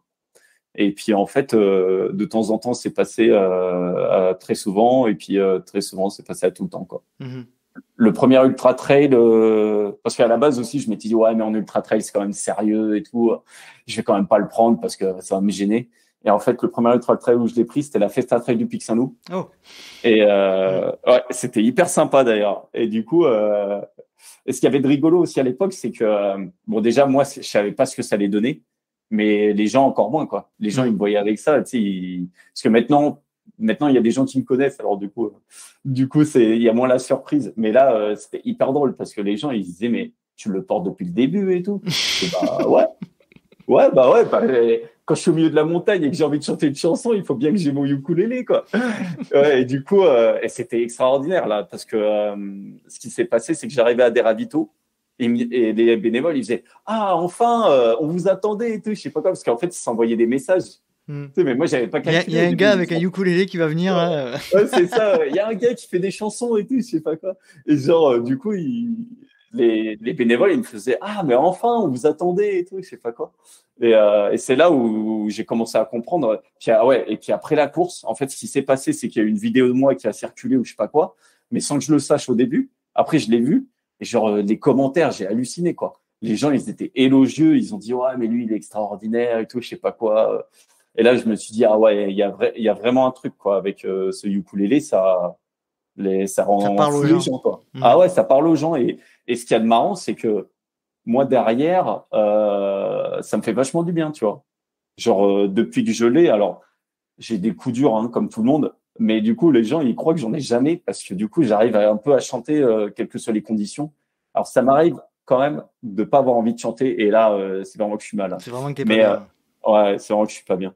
Mais parfois, je suis pas bien et je chante. Et justement, parfois, c'est quand je suis pas bien que je me dis, allez, je vais faire une chanson, ça va me recentrer sur la course, sur ok, on est bien dans la nature. Finalement, on a de la chance d'être là, etc. Tu vois. Donc parfois, les gens ils me disent non, mais sans déconner et tout, comment tu fais pour chanter? Je fais ouais, mais moi, ce que je me pose comme question, c'est comment vous faites pour continuer alors que vous avez pas ça, quoi. Tu vois.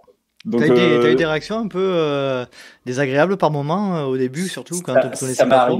Ça m'est arrivé 2 fois qu'on me dise d'arrêter, mais ça a jamais été désagréable, tu vois. Enfin, les gens ils m'ont dit ouais, ce serait cool que t'arrêtes un peu, et moi ça me dérange absolument pas. Moi je comprends parfaitement que aussi t'as envie d'entendre la nature, quoi. Et d'ailleurs parfois je m'arrête. Enfin, je chante pas non-stop, hein, d'ailleurs, hein, déjà de base. Et puis parfois je me dis bon là on va s'arrêter pendant pas mal de temps parce que c'est cool d'entendre les sons des pas, d'entendre les oiseaux, le vent, etc. Tu vois. J'ai cru lire que tu te servais de ça aussi pour voir si tu étais dans le bon rythme ou pas sur les ultras. Ah oui, ouais, c'est vrai. En vrai, parfois, je me dis, attends, parce que sur les ultras, c'est quand il y a des moments un peu plats ou je sais pas quoi, tu dis bon bah là, je vais courir quand même, tu vois. Et je me dis, ça peut me permettre justement, est-ce que si j'arrive à chanter en courant et jouer en courant, c'est qu'a priori mon rythme il est suffisamment lent pour que mon corps il réussisse à tout gérer, tu vois. Donc je me dis c'est qu'a priori c'est pas mal. Donc parfois ça me sert un peu de modérateur parce que spontanément quand j'entame une chanson je ralentis un peu. Enfin quand je suis en train de courir. Parce que j'ai un pote il m'a dit en montée quand je marche quand je commence une chanson j'accélère. Mais je remarque pas. Mais bref ouais du coup pour ça ouais parfois ça me sert de jauge un peu, tu vois. C'est un peu comme la respiration par le nez de Kylian. Lui, il sait que si en ultra, s'il arrive plus à respirer par le nez, ça veut dire qu'il est trop. Exactement. T'avais vu ça? Toi, c'est un peu pareil, quoi. En vrai, j'avais pas vu ça, mais oui, c'est le même style. Exactement. Ton répertoire musical, il est assez vaste, a priori, beaucoup de chansons françaises, etc. Ouais. Tu as un répertoire assez limité ou tu es obligé sur une Swiss Peaks qui dure, je crois, plus de 100 heures, d'après ce que j'ai vu. Ouais. T'es obligé un peu de chanter toujours les mêmes au bout d'un moment, non, j'imagine? Ah bah ouais, 143 heures, ouais. 143 Après, heures. Ouais. Après, ce que j'essayais de faire, c'est de pas chanter le même jour, tu vois. Du coup, à minuit, je remettais les compteurs à zéro. Mais bon, après, là maintenant, j'ai une playlist Spotify en fait où je mets toutes les chansons que je connais. Et sur la playlist, il y a quand même 120 chansons, je crois. Ah Mais ouais. bon, ouais, en comptant les conneries et tout. Puis en fait, il y en a plein qui sont moins joyeuses ou tu vois qui se prêtent moins en fait au côté festif du trail, tu vois. Donc du coup, je les chante beaucoup moins, quoi. Ouais, en fait, c'est une question qui vient. Tu chantes certaines chansons à certains moments. Ouais, Tu adaptes un petit peu le choix des chansons en fonction de la situation. ouais, bah quand il y a du monde, j'essaie de faire un truc un peu entraînant, que tout le monde connaît un peu, tu vois, même si parfois c'est pas le cas, mais parfois. Et puis j'ai certaines chansons, genre au départ, je chante toujours Emmenez-moi de d'Aznavour. Ça, c'est ma chanson du départ, c'est toujours celle-là. La chanson d'arrivée, avant, je chantais toujours Que je t'aime. Puis maintenant, je varie un peu. Ça peut être Que je t'aime, ça peut être Ça fait rire les oiseaux. Euh, les sommets, j'aimais bien faire. Elle est pas connue celle-là, mais c'est Si tu crois je sais plus, c'est pas Pierre Richard, c'est Patrick Richard, je crois, il Mhm. s'appelle. Pierre Richard, c'est l'acteur. C'est l'acteur. Ouais. Ouais, je crois que c'est Patrick Richard, il s'appelle. Et donc ouais, il y a certaines occasions. En fait, je l'ai chanté à un certain moment, à une course où je sais pas, genre au premier ravito, j'avais chanté cette chanson. Et du coup, au premier ravito de la course d'après, je me dis ah tiens, j'avais chanté celle-là, ben je la rechante, tu vois, au premier ravito. Donc du coup, ça fait que je chante. Il y a certaines chansons pour certaines occasions. Mais après, c'est en fonction aussi de ce qu'on me demande, etc. Parfois, je demande du coup, est-ce que vous avez une préférence? Mais Justement, moi, est-ce que parfois on te demande, est-ce que tu peux me chanter j'imagine qu'on doit te solliciter un peu plus aujourd'hui. ouais. Mais après, moi, ça me fait plaisir justement d'apprendre des nouvelles chansons. Donc, du coup, en vrai, parfois, ce qui se passe, c'est que la personne, elle me dit, ouais, est-ce que tu sais chanter ça, machin? Alors, parfois, coup de chance, je la connais. Donc, du coup, ah ouais, truc de fou, Trail niveau les rebards. Il y a un mec qui me demande, comment elle s'appelle celle-là, de David Bowie, Ground Control to Major Tom. Je sais plus comment elle s'appelle. Ben, je crois Euh, que c'est ça, non? Non? Ouais, mais c'est C'est pas Ground ça le Control titre? to Major Tom? Je sais Je plus. sais plus. Bref. Non, je crois que c'est un truc genre, tu sais, il y avait un film qui est sorti Ouais, dans ouais. l'espace là-dessus. Bref. Et en fait, il m'a demandé celle-là et je la connais. Et en vrai, celle-là, on me la demande jamais et je la joue quasiment jamais. Mhm. J'ai halluciné qu'il me demande ça, donc il a eu un coup de bol. Et parfois, je la connais pas et du coup, je la note sur mon portable parce que le portable est du coup obligatoire, donc je l'ai sur moi. Donc je le note sur mon portable et je l'écoute à l'arrivée, enfin à l'arrivée ou quelques jours après. Et je me dis, bah si elle est cool, bah du coup, je me dis bah tiens, je vais la prendre, c'est chouette. Et typiquement, bah il y a aussi mon moniteur d'escalade. Ah oui, je fais de l'escalade aussi depuis 5 ans. Ouais. Et du coup, le moniteur d'escalade, il m'en a demandé plein qui sont hyper sympas et tout, et que je connaissais pas du tout. Et donc, je suis assez friand, ouais, qu'on me demande des chansons, même si, bah, du coup, quand on me demande une chanson en particulier pendant une course, je peux pas la chanter tout de suite, quoi. Mhm. Et Voilà. ça se fait quoi d'être reconnu de plus en plus sur les trails? Ça te perturbe? T'arrives à comment dire, à profiter de ton événement comme avant ou par moment ça te dérange un peu? Alors, c'est une très très bonne question. Je pense parfois ça me dérange un peu dans le sens où, euh, alors jamais parce que du coup, alors d'un côté, forcément, ça fait plaisir, tu vois, d'être reconnu et tout, de discuter avec les gens, etc. D'un autre côté, du coup, parfois, ça m'oblige, tu vois, je sais pas, à être dans un rôle, tu vois, et j'ai pas envie non plus de rentrer dans un rôle ou je sais pas quoi, tu vois, enfin, ou de devenir, Une caricature presque. ouais, Ouais. exactement. Mhm. C'est très, très, très bien. Mhm. Tu fais des interviews, toi, non? Pour être... Un petit peu, un petit Non, peu, mais... un petit peu. non, mais ouais, du coup, exactement, d'être dans une caricature et du coup, tu vois, d'être obligé d'être le troubadour, machin, etc. Ouais. Et alors, parfois, je pense que je me prends au jeu et du coup, je perds un peu au naturel. Mais j'essaye de revenir à chaque fois, de me dire, OK, arrête comment, ne prends pas la grosse tête non plus. Tu vas te calmer parce que il y a un ultra derrière et c'est pas anodin non plus, tu vois. Est-ce que ça t'est Donc, arrivé de sortir des gens de mauvaise passe par ton... ah ouais. Et ça me fait trop plaisir en vrai. Parce que alors, c'est marrant parce qu'il y a toujours les deux tranchants. Hein. Il y a toujours le côté où parfois il y a des gens, ça les dégoûte. Et du coup, moi, je suis un peu triste pour eux. Je leur dis, mais non, mais en vrai, moi, t'inquiète, je suis dans je galère aussi. C'est juste qu'effectivement, j'ai du souffle. Alors, mais les jambes, elles sont déglinguées. Ouais, parfois, c'est ça, c'est les jambes, elles sont au bout du rouleau. Mais par contre, bon, bah, le souffle, il va bien. Donc, voilà. Et donc, parfois, ça démotive un peu les gens. Donc ça, du coup, je suis un peu désolé pour eux. Je leur dis non, mais t'inquiète, on est dans le même bateau. Et parfois, c'est l'inverse, tu vois. Et là, ça me fait trop plaisir, quoi. Ou ça peut être le jour d'après où une personne m'envoie un message, mais laisse tomber. Enfin, moi, il y a des messages, parfois, les gens ils me font non, mais merci, tu m'as sauvé la course et tout. Sans toi, j'aurais jamais terminé et tout. Du coup, j'ai tendance à dire, moi, je leur réponds, non, t'aurais terminé, mais du coup, peut-être je t'ai aidé effectivement à relancer un peu, quoi. Mais ouais, moi, ça me fait trop plaisir hein, quand on me dit ça. Bon, c'est pas non plus. J'en ai pas 15 par course, mais tu vois, genre, ça m'arrive genre un ou deux sur les ultras, notamment sur les ultras, parce que c'est long. Ouais, mais où il y en a un ou deux qui me disent non, mais merci. Genre, à la fin de la course, il y a des gens, ils viennent me voir et me remercient. Non, mais le pire, le mieux, au contraire, c'était à l'arrivée de ma Swiss Peaks, quoi. C'était un truc de malade, quoi. Il y a quelqu'un, il est arrivé, il m'a offert une bouteille de champagne qu'on a bu direct et on m'a offert un Toblerone. Là, cette année, je suis revenu du coup sur la Swiss Peaks. Donc les bénévoles, je commence à hyper bien les connaître, ils sont hyper sympas. Et genre, je me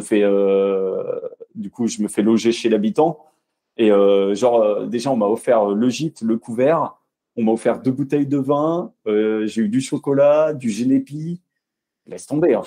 Moi, en vrai, alors du coup, pour revenir à ta question de tout à l'heure, parfois, ça me gêne un peu du coup qu'on soit autant prévenant avec moi, tu vois. J'ai envie de dire après, je suis quelqu'un comme tout le monde. J'ai pas envie non plus, tu vois. Et même quand j'arrive en même temps que quelqu'un, du coup, je suis gêné pour la personne parce que souvent, bah, le speaker, il va venir me voir, machin et tout. On va venir me solliciter alors que la personne qui est à côté de moi, tu vois, elle a fait la même course que moi et elle a galéré autant, tu vois. Et au final, du coup, parfois, ça me gêne un peu, tu vois. Ce côté-là de hyper sollicité. C'est pour ça que parfois, je me dis, j'aime bien les courses où, en fait, on ne me connaît pas encore et que, genre, je crée la surprise un peu et c'est encore plus rigolo, quoi. Mais ça arrive de moins en moins, forcément. J'imagine, c'est clair. Bon, en tout cas, c'est chouette. Merci pour merci à toi. ce partage d'expérience. Tu voudrais rajouter quelque chose avant qu'on passe aux questions rapides? Tu veux une chanson ou... J'allais te poser la question après les questions rapides, mais si tu veux le faire avant, vas-y, je t'en prie. Vu que l'heure tourne. Je t'en prie, vas-y. Allez, qu'est-ce que tu veux nous chanter, Philippe? C'est une très très bonne question. Je ne sais jamais. En fait, à chaque fois, j'ai plein de chansons en tête, mais En fait, tu es un peu comme le mode aléatoire de Deezer ou Spotify. Tu sais pas quelle musique va sortir. Ah oui, exactement. Et parfois, c'est pour le meilleur et pour le pire. Allez, on écoute le meilleur, alors j'espère. Tu veux quoi, toi? Moi, as une préférence? Moi, je veux quoi? Quelque chose d'un peu d'assez moderne. T'as quelque chose d'assez moderne qui serait plutôt du pop rock. T'as quelque chose? Oula. Non. Non, sinon j'ai Vianney. Non, là, je suis désolé. Je mets mon veto sur Vianney. Non, c'est pas possible. Qu'est-ce que je peux faire? Tu disais Julien Doré, t'avais pas Non, j'ai pas Julien Doré. Quelque chose un peu américain ou vas-y, allez, choisis. Ah ouais.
spend the last nights on the last flight to you,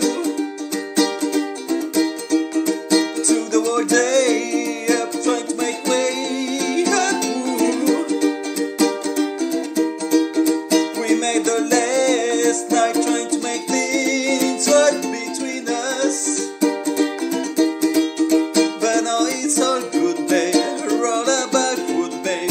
Play me close, 'cause girls like you, rare guys like me, tender when I come through. I need a girl like you, yeah, yeah. Girls like you, love fun, yeah. Me too, when I come through. I need a girl like you, yeah, yeah. Yeah, yeah, yeah. Yeah, yeah, yeah. I need a girl like you, yeah, yeah. Yeah, yeah, yeah. Yeah, yeah, yeah. I need a girl like you, yeah. Bon, Bref, bon, bah, du coup, les questions rapides. Hein. allez, les questions Et rapides. je t'envoie ça, du coup, après. Voilà, tu m'envoies ça, j'intégrerai ça à l'épisode. Et ce moment de bizarroïde là qui vient de se passer, je le mettrai à la fin de l'épisode. Ça marche. Incroyable. Excellent. Allez, les questions rapides. Yes. Ton plat favori après l'ultra? Pizza. Et c'est ma copine souvent qui va aller le chercher. Je la remercie énormément. Et tu peux nous dire son prénom? Manon. Manon. Yeah. Boisson favorite après la course, après l'ultra? Une bière. Gel, bar, les deux ou aucun des deux? Je suis plutôt bar, mais je mange tout ce qu'il y a sur le ravito de toute façon. T'es plutôt fait maison ou industriel? Plutôt fait maison, mais en vrai, du coup, sur les courses, moi, je prends ce qu'il y a au ravito. Grosse rafale de vent ou grosse averse de pluie? Grosse rafale de vent. Et s'il y a grosse averse de pluie, les conditions, tu le protèges comment ton ukulélé du coup? Ah bah, j'ai fait du canyoning avec. C'est pas celui-là. Celui-là, c'est pas celui de course. Hein. D'accord. Il est en bois, il est beau. Ouais. C'est pour les. Ça, c'est pour les. Pour quand je fais un. Comment? Quand je suis calme. Ouais. Quand je l'ai pris à l'escalade une fois, mais bref. Mais oui. Par contre, celui de course, il est en plastique et du coup, Il passe partout. J'ai fait du canyoning avec. Il est étanche. Ouais. En tout cas, il a l'air. T'es plutôt racine ou verglas toi? Racine. Ah, c'est plus rigolo. D'accord. C'est ludique comme je dis. Tu préfères courir de nuit ou de jour? Ça dépend. En vrai, de nuit, c'est super ambiance et de jour, s'il y a des beaux paysages, de jour, forcément, évidemment. Quand tu cours, t'es plutôt podcast, musique ou rien du tout? Enfin, musique dans les oreilles, hein, je comprends, ouais, j'entends. Parce que oui, j'ai bien compris. Part, mais du coup, plutôt rien du tout. Et la vraie musique, le live, quoi. Le vrai live. Exactement. Mais d'ailleurs, petite précision, en entraînement, j'ai pas du ukulélé. L'entraînement, je me donne, je peux pas chanter souvent. D'accord. C'est que je me donne à fond, quoi. Tu préfères courir seul ou accompagné? Accompagné. Allez, si tu n'avais le droit de chanter plus qu'une seule chanson pendant les ultras, ça serait laquelle? La montagne de Jean Ferrat. La montagne de Jean Ferrat. Ouais. Bon, c'est parfait. Philippe, je te remercie énormément. C'était un chouette moment. On a bien compris qu'il était quelqu'un qui était dans le partage et dans l'aide aux autres, dans la solidarité. Et en tout cas, c'est cool que tu nous aies partagé tout ça. Bah, merci à toi pour cet échange. C'était rigolo. Puis moi, ça me replonge dans mon enfance. C'est toujours ça. C'est toujours bien. Les interviews du LTP, ça nous remet dans le bain de notre histoire. Merci en tout cas, Philippe. C'était chouette. Merci à toi. Merci beaucoup. Et puis à très vite et bonne continuation. Bah ouais. Et puis, faut pas hésiter à venir me voir, me demander une chanson. Ouais, on va se croiser. Ouais. Allez, toi, ça marche. Du coup, vers Marseille, du coup. C'est ça. Yes. Allez, bonne soirée, Philippe. Merci beaucoup. Bye. Ciao, bonne soirée. Salut. Et voilà, cet épisode est à présent terminé. J'espère que vous avez apprécié la conversation que nous venons d'avoir avec Philippe, le Ménestrel, que je remercie une nouvelle fois du temps qu'il nous a accordé. Si vous souhaitez rejoindre le Let's Try Podcast sur les réseaux sociaux, rien de plus simple, rendez-vous sur Facebook ou Instagram à Let's Try Podcast. Vous pouvez également me suivre à titre personnel sur LinkedIn, Facebook, Instagram, Strava, à Nico Guilleneuf ou à Nicolas Guilleneuf. Je vais l'épeler parce que c'est pas simple. Guiheneuf. Si vous souhaitez donner un petit coup de pouce au Let's Try Podcast, n'hésitez pas à vous rendre sur Apple Podcast ou Spotify, à noter avec 5 petites étoiles le LTP et à y mettre un petit commentaire. Ça fait toujours plaisir de voir qu'on est suivi, de voir qu'on est écouté, que le contenu plaît. Donc n'hésitez pas à faire ce petit geste qui en plus permet de faire monter le podcast dans les classements. J'espère vous retrouver dans un prochain numéro du Let's Try Podcast et d'ici là, n'oubliez pas, si vous pensez que c'est impossible, faites-le pour vous prouver que vous aviez tort et continuez à écouter, il y a une surprise juste après. Bisous bisous, joyeux Noël, bonne année, ciao.